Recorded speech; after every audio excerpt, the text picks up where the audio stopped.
Buying riding boots in India has become extremely difficult. And that's why we gave ourselves a challenge. We each had a budget of 10,000 rupees and we wanted to see who could get the better riding boot. This is what I came up with. It's a Cramster Flux. Okay. Is that the best you could do? Yes, I've actually bought the same boot again to replace these. I've had these for 2 years. New ones haven't arrived yet. All right. Then we need to make some space for my offering. You have space. Move it a little bit that way. Just a little more. All right. This is mine. It is without doubt the top boot in this segment, Royal Enfield Wanderer. Okay, so Josh, I know that we're going for dinner tonight, but how much money do you have left? Can you afford the dinner? I have 10 rupees left. I have 4,001 rupees. So you will pay the bill, I will tip the waiter. Look, man, you don't buy riding boots to save money for dinner. They're bought for protection. And I can skip dinner, but we cannot skip on safety. So tell me, what do you have in terms of safety features? I'll tell you. So the construction of this boot is what feels like leather. Aside from that, I've got a TPU toe, a TPU heel, and I've also got a Saros protector in the ankle. But that being said, there is a concerning amount of flex here for what is a riding boot.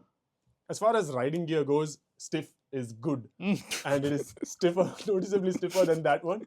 And it has heel protection, toe protection, and ankle protection. So right off the bat, if I had to touch and feel and pick one, it'd be this one. Now the websites might say leather and all that, but just for clarity, this is not genuine leather because they are somewhat waterproof. This is fully waterproof. I've tried and tested it, and unless water goes in through here, the foot stays dry.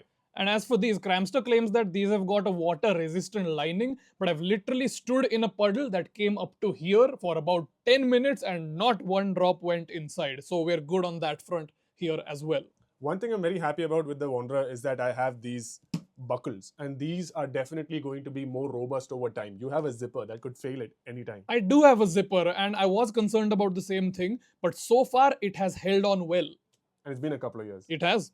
So with regards to daily usability, the Cramster is actually pretty good on that front because you've got a very usable grippy sole, and so far I've not slipped while riding or walking. I mean, I have to say the same thing about the Wanderer also. So far I haven't slipped, but then the sole is not as shoe-like as that one. This is more like a riding boot. Yeah. All right, that's all you have to know about the boots. And here's the important question. If I gave you the money again, which one would you buy? Okay, so leaving aside that I've already ordered these, I have to see if there's a return clause on these. But I think for more protection, I might go for the Enfields. Again, because of the same thing you said, better protection. And I would rather learn to live with something a little tricky to live with at first glance than potentially compromise on protection. Yes, and that is the argument we're trying to make, because these two products are not head-to-head competitors. If you have 10,000 rupees, this is the best one to buy. But if you don't have 10,000 and only collect about 7, then this is definitely the best to buy. So even if you have a lower budget, having a riding boot is better than having no riding boots. Fortunately, now we've got boots in different price segments, which is great for consumers. So again, as you said, 7K, good boot, 10K, even better boot. Moral of the story is, if you have 10,000 rupees to spend on a riding boot, spend all of it.